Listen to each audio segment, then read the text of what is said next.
बबुआ जागल भाभी एबरा प्यार ना हो पाई। कब होई? कौन गाना हुआ हमने के? हाँ हाँ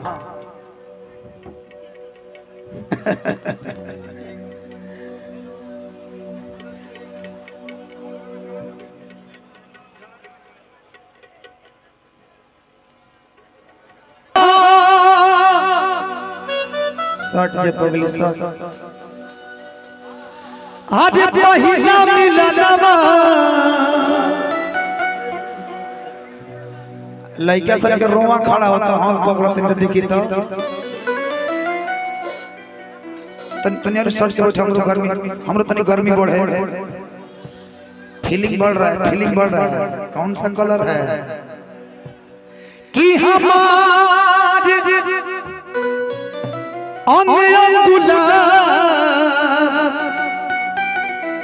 नियन खिलल बदनवा। आई लव यू सीरियस कि सुनी सुनी भगवान जन बिहान हो के दी पकड़ पगली पकड़ने से फीलिंग जागे।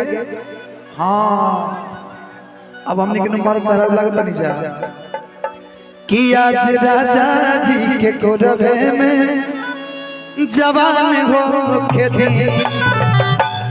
आज राजा जी के कोरवे आज राजा जी के कोरवे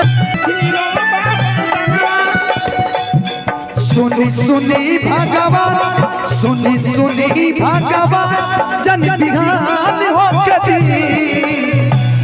ए सोनू भैया कि आज सोनू जी के कोरवे में जवान हो के दी।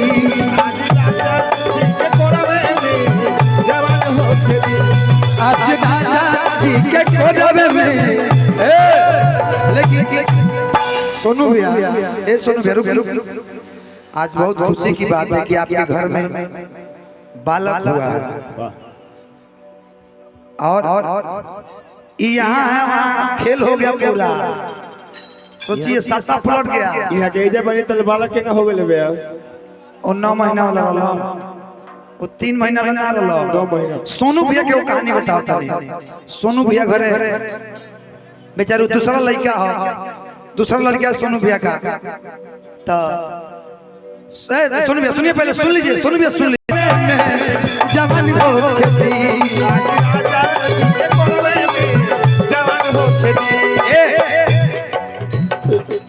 और ये कहते हैं भगवान राजा जी के बोठावा से होठ जब सती फूक फूक पड़ी हमारा दिलवा के बाती।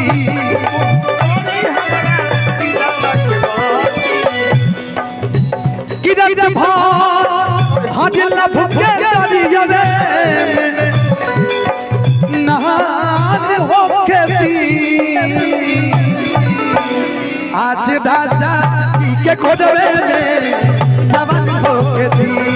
आज राजा जी के कोरवे में जवान हो के दी। आज राजा जी के कोरवे में जवान हो के दी।